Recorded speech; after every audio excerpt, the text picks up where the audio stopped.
Kunyau depo atun tamaganang au pelek dasen ite berdua.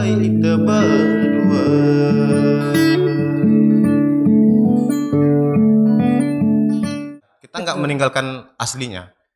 Kita cuma mengembangkan yang ada untuk biar bisa dinikmati masyarakat sekarang. Kan anak sekarang nggak tahu, Bu, apa Benar. itu rejung.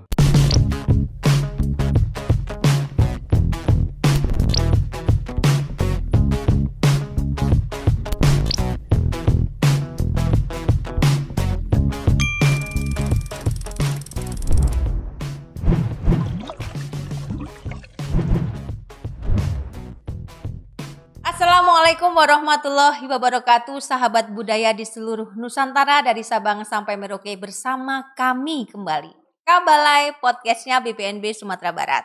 Pada kesempatan kali ini masih kami dari situs cagar budaya nasional, yaitu Benteng Malboro di Kota Bengkulu, dan akan berbincang-bincang dengan salah satu musisi muda yang dimiliki Bengkulu. Dia adalah Pandu Dian Samaran.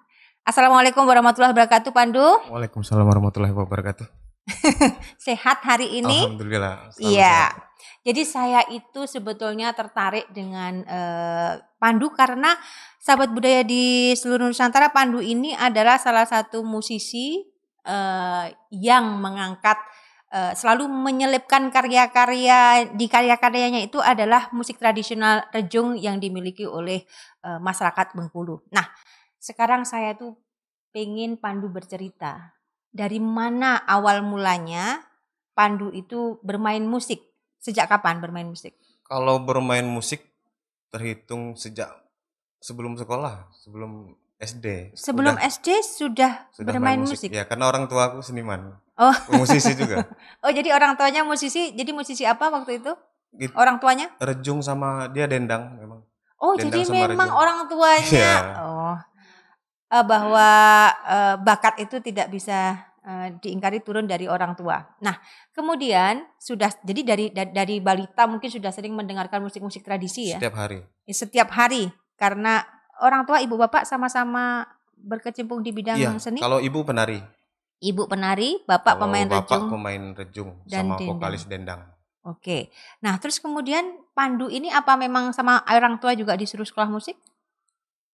Dulu awalnya disuruh sekolah musik, ya pertama ya, tapi nggak kesampaian. Ada trouble sedikit lah sehingga tidak jadi kuliah musik. Sebetulnya tapi, Pandu sendiri pengen sekolah musik? Pengen banget. Pengen banget kalau kuliah musik. Dari kecil memang cita-citanya kuliah musik. Oh iya. Tapi ada masalah lah sedikit sehingga nggak jadi. Iya. Terus kemudian kapan mulai bermusik secara profesional? Artinya sering manggung-manggung itu sejak kapan? Kalau manggung-manggung sejak SMP. Sejak SMP sudah sering, karena dibawa orang tua atau memang sudah punya grup sendiri? Sebagian dibawa orang tua dan punya grup sendiri sejak SMP. Saat dibawa orang tua itu Pandu memainkan apa? Waktu itu kulintang, rejang. Kulintang? Kulintang rejang itu biasanya untuk ngiringin tari kejai. Itu setiap minggu aku selalu main. Kalau ada acara ritual adat, aku selalu diajak orang tua. Dan Pandu memainkan, waktu itu usianya berapa? Waktu SMP sekitar 13-14 tahun. 13-14 Pandu sudah mulai memukul alat musik kulintang. Kalau mulainya dari SD, dari sebelum sekolah belajarnya. Udah mulai belajarnya. Tapi manggungnya tapi tampil di depan umumnya SMP. Ya. Nah, terus kemudian sekarang nih Pandu mempunyai grup sendiri atau gimana? Kalau sekarang punya grup sendiri, alhamdulillah. Punya grup sendiri untuk memainkan musik apa genrenya? Kalau genre kita bukan nggak bisa sebut karena memang nggak tugas kami kan. Genre biasanya dari orang yang menikmati, yang menggolongkan sendiri. Ya, tapi kalau jenisnya kami buat musik inovasi. Oh, musik inovasi. Jadi memang Pandu berarti sukanya mengeksplor hal-hal lain di luar musik yang dipegangnya untuk mewarnai tampilan-tampilannya. Iya, betul. Jadi kalau bisa dibilang bukan musisi saja gitu loh. Tapi bisa dibilang komposer juga, arranger juga mungkin ya? Iya. Jadi sudah paket komplit nih. Anak muda yang usianya berapa sekarang? Kalau sekarang 29. 29 sudah tahun. Sudah karya-karyanya atau main musiknya sudah sampai kemana aja Pandu? Kalau Indonesia Udah keliling lah beberapa kota. Cuma belum keluar negeri aja, Bu. Tapi di Kalau Indonesia sudah sering. udah, nanti bulan November ke Samarinda diundang. Ke Samarinda dalam rangka International World Music. internasional buat musik yang akan Pandu bawakan apa dalam proyek ke depan tuh? Rejung. Rejung juga. Rejung, musik yang diangkat dari Rejung. Musik inovasi, akarnya dari Rejung. Musik inovasi. Jadi gini Pandu kan kadang-kadang anak muda itu kan mau instan saja nih. Nah, mau instan saja dalam arti kan mencomot-comot tanpa mempelajari akarnya. Nah, Pandu ini bisa diceritain gak ke sahabat budaya di Nusantara itu proses bahwa ternyata mengkawinkan musik tradisional dengan musik kekinian itu proses apa yang harus dilakukan? Yang dilalui, Iya. yang dilakukan gitu ya. Kalau diingat perjalanan awal, Bu, sulit, sangat sulit ya. Memang nggak bisa secara instan untuk garap musik itu. Ya kita harus tahu dulu akar yang mau kita angkat, khususnya rejung ya. Iya. Berarti harus penelitian. Berarti Pandu juga mempelajari budaya rejung itu dimainkan saat kapan? Itu sampai ke situ. Sampai ke situ, bahkan ikut ke komunitasnya, ikut ke sanggar rejung. Jadi memang terjun langsung untuk mempelajari rejung, menjadi pelaku rejung sendiri. Sebelum mengkolaborasikan dengan musik modern. Kita harus paham dulu dan harus bukan minta izin sih. Ya biasalah kan penyakit orang-orang tradisi. Iya. Ya kita mau buat yang baru, mereka kayak ada penolakan dulu. Ada penolakan gitu kan. Iya. Jadi kita butuh pendekatan. Iya. Kita butuh kasih tahu mereka bahwa kita nggak ngerubah, bukan ngerubah. Kita cuma mengembangkan aja. Kita nggak meninggalkan aslinya. Kita cuma mengembangkan yang ada untuk biar bisa dinikmati masyarakat sekarang. Kan anak sekarang pada nggak tahu, Bu, apa itu rejung. Iya. Banyak yang nggak tahu. Jadi kalau memang pengen menggali lebih dalam lagi atau menghasilkan karya yang luar biasa, itu bukan hanya mencomot ya, tetapi mempelajari dari akar budaya itu sendiri dulu. Betul. Sehingga pada waktu berkarya itu tidak ada hambatan apapun, tinggal mengeksplor saja. Ya. Termasuk masuk ke dalam komunitas, kemudian bergaul dengan komunitas rejung yang menghormati yang tua terhadap karya-karyanya itu. Gitu. Nah, kan sudah nih masuk ke dalam komunitas rejung, bergaul dengan orang-orang tua sebagai pelestari musik rejung. Nah, saat ketemu dengan musik modern, tantangannya di mana? Dari tantangan ya, gitu. Kalau rejung dari ini ya, aspek musikalitasnya susah garap.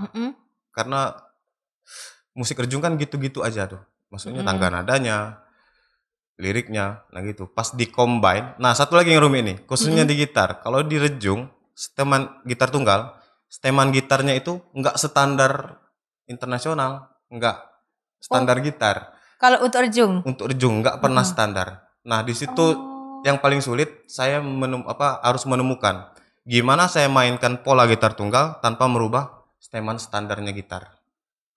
Itu sangat sulit, Bu. Dan itu sangat sulit. jadi sahabat budaya di seluruh Nusantara kalau memang pengen seperti Pandu, mungkin harus datang. Ada sanggarnya di mana? Boleh kok di share di sini nanti biar teman-teman yang pengen belajar itu bisa lebih intensif lagi nanti ketemu Pandu. Jadi nanti akan kami tempelkan sanggarnya Pandu. Nah, kemudian pada waktu performance, ya kan, pengalaman yang luar biasa itu pernah seperti apa? Pada waktu performance rejung dikolaborasikan dengan musik kekinian. Yang paling luar biasa malah bukan perform di sini, waktu di Kalimantan Tengah. Kenapa? Karena saya nih angkat rejung khususnya rejang lebong ya, Bu ya. Ya, rejung yang milik rejang lebong. Yang punya rejang lebong. Nah, itu tangga nada yang dipakai sama sape Kalimantan hampir-hampir mirip. Nah, itu mereka antusias. Oh, ternyata sape bisa dimainin di gitar gitu. Rame, Mbak. Respon abis manggung mereka langsung nyamperin saya. Nah, itu pengalaman yang luar biasa bahwa sebetulnya ada benang merah budaya kita antara sape dengan rejung.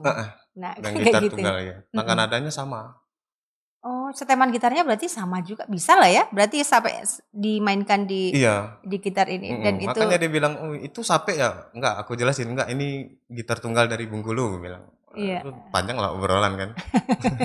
Jadi ada sisi positifnya dengan kita tampil di luar, ternyata Iya. bisa membuka wacana budaya lain untuk bisa, mungkin kadang-kadang bisa dikolaborasikan antara nada-nadanya punyanya Kalimantan dengan Bengkulu.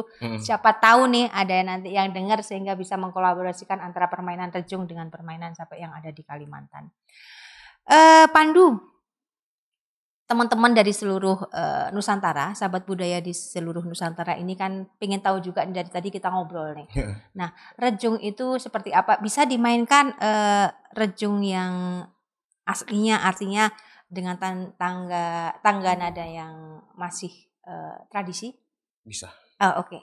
Silakan sahabat budaya di seluruh Nusantara, mari kita saksikan permainan Rejung yang disampaikan oleh Pandu Dian Samaran.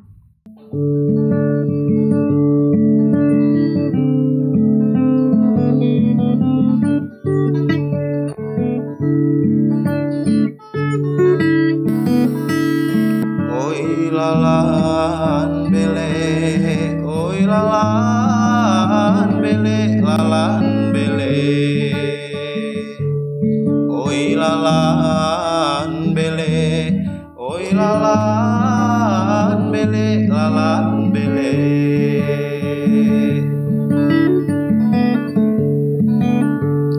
Kemak bolo asida pada panang au kemak daun silipe duai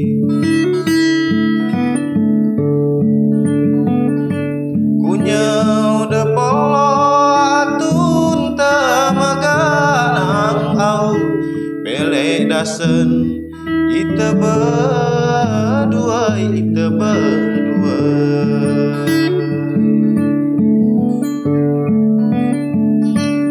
Oi lalan bele, oi lalan bele, lalan bele.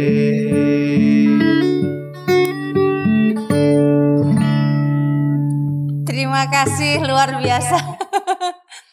Jadi ada sesuatu sebetulnya di musik Rejung ini yang masih bisa kita eksplor lagi, terutama untuk mengembangkan musik-musik kekinian, musik asing yang masuk ke kita ini bisa dikolaborasikan sehingga Rejung ini bisa menjadi bagian dari musik baru yang seperti Pandu geluti sampai saat ini. Nah kan kayak gitu.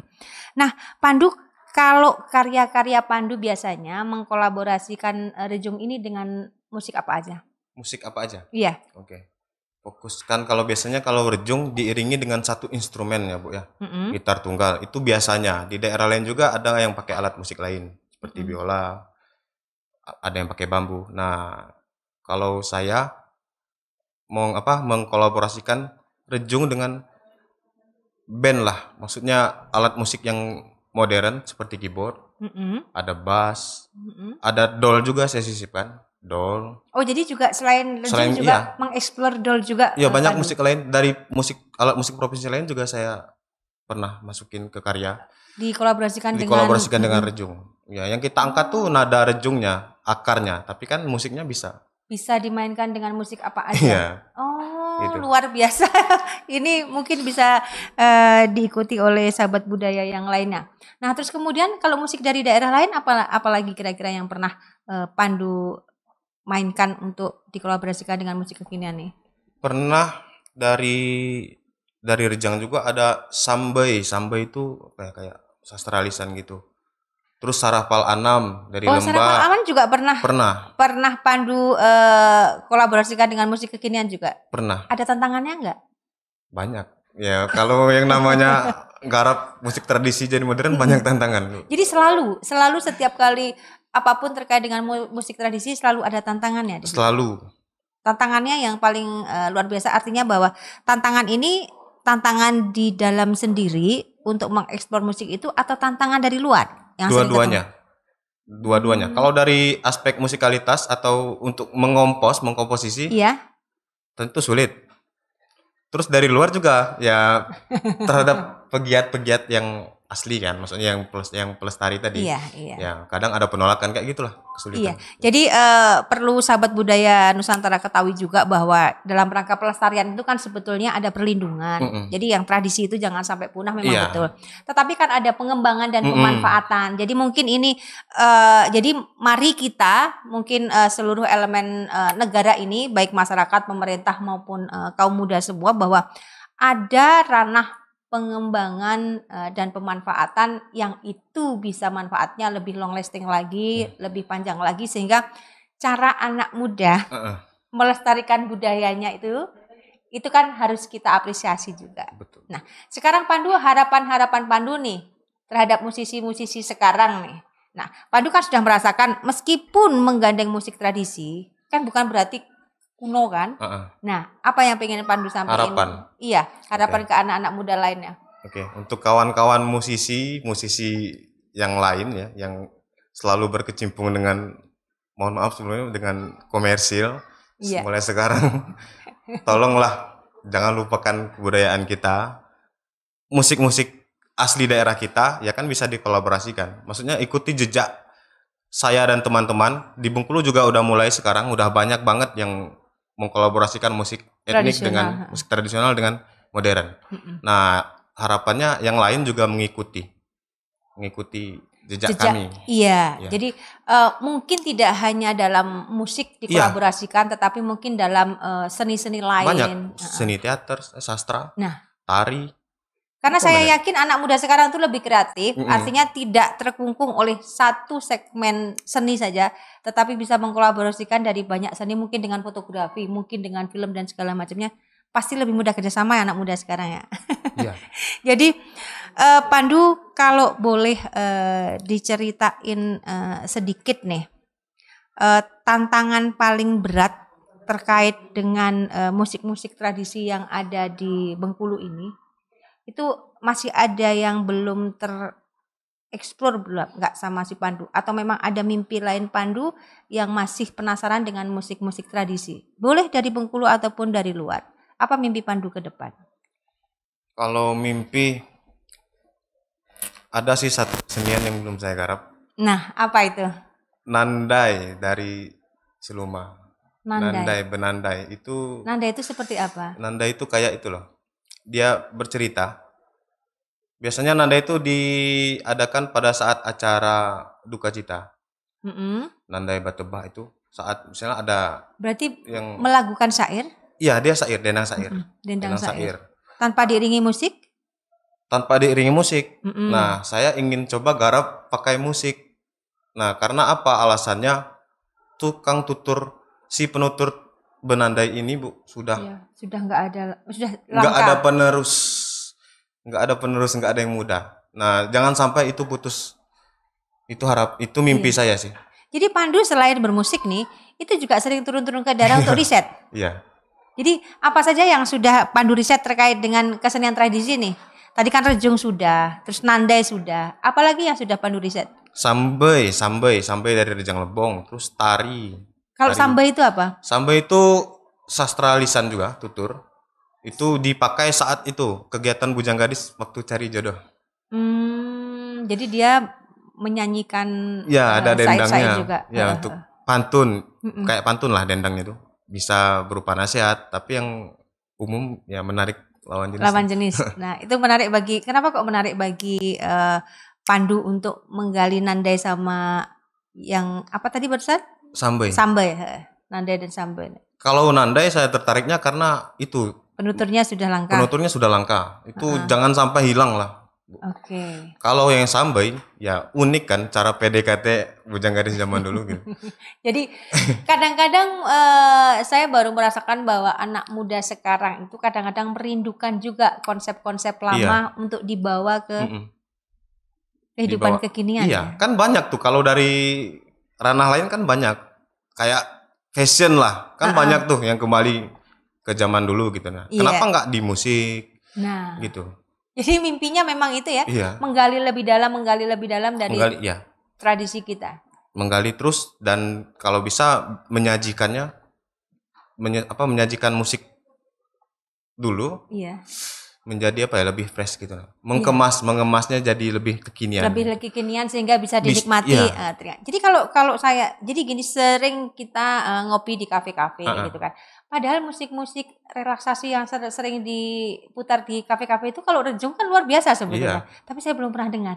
Jadi mungkin Pandu nanti udah pernah saya coba. Saya putar lagu di kafe udah. Iya, jadi itu mungkin nanti yang mungkin bisa di-share kemana-mana, artinya ataupun mungkin pengambil kebijakan di Kota Bengkulu dan Provinsi Bengkulu bisa membuat perda terkait bahwa memperdengarkan musik-musik tradisi di kafe-kafe yang ada di wilayah Bengkulu ini bisa menumbuhkan kecintaan kepada anak muda untuk terus mengeksplor musik tradisinya. Sangat diharapkan itu, Bu. Ada proyek ke depan, Pandu? Bisa diceritain? Proyek ke depan. Proyek ke depan ya masih garap karya lah. Karya apa yang mau disiapkan? Yang untuk performance yang ke Samarinda ya, apa? Masih di Rejung. Mereka minta Rejung karena minta Rejung. Kan Rejung Rejang Lebong khususnya itu dibilang sama mereka penggiat inovasi, musik inovasi di nasional. Salah satu musik endemik Bengkulu. Nah, mereka masih minta garapan buat Rejung itu. Nah, sekarang lagi ngerjain itu. Dan mungkin karena Rejung itu dengan Kalimantan dekat ya. Bisa jadi mungkin. Iya, jadi artinya bahwa bisa dinikmati juga oleh masyarakat Kalimantan. Hampir sama, malah sama ya tadi dibilang oleh Kalimantan Pandu. Kan bisa tuh go internasional, masa kita nggak bisa gitu. Nah, karena kemarin ada cerita katanya ada kuis ya yang menanyakan ke anak milenial sekarang Bengkulu di mana pada nggak tahu. Nah, kayak gitu. Jadi sering ditemui. Tantangan bagi Pandu untuk terus memperkenalkan Rejung. Jangan sampai Rejung itu ditinggalkan dan terus explore musik-musik tradisi yang kita punya agar Bengkulu semakin dikenal dan semakin berjaya. Terima kasih Pandu sudah bersama kami dan terima kasih juga kami dengan anak muda. Saya senang bersemangat, serasa muda juga. Kalau ngomong dengan anak muda yang mau melestarikan musik tradisi. Tapi intinya bahwa sahabat budaya di seluruh Nusantara dalam melestarikan tradisi kita atau mengemas musik tradisi menjadi tontonan yang kekinian itu tidak boleh melupakan akarnya. Seperti pesan Pandu tadi bahwa kita harus selalu melakukan riset sehingga kecintaan kita semakin kuat sehingga kita akan lebih mudah lagi mengeksplor budaya kita. Sahabat budaya di seluruh Nusantara, perbincangan yang hangat ini sebetulnya kami masih pengen ngobrol lagi lebih jauh lagi, tetapi waktu yang membatasi kita. Kabalai podcastnya BPNB Sumatera Barat masih dari Benteng Marlborough di Kota Bengkulu. Mudah-mudahan kita bisa ketemu lagi dalam obrolan yang menginspirasi lagi. Kabalai podcastnya BPNB Sumatera Barat. Salam budaya.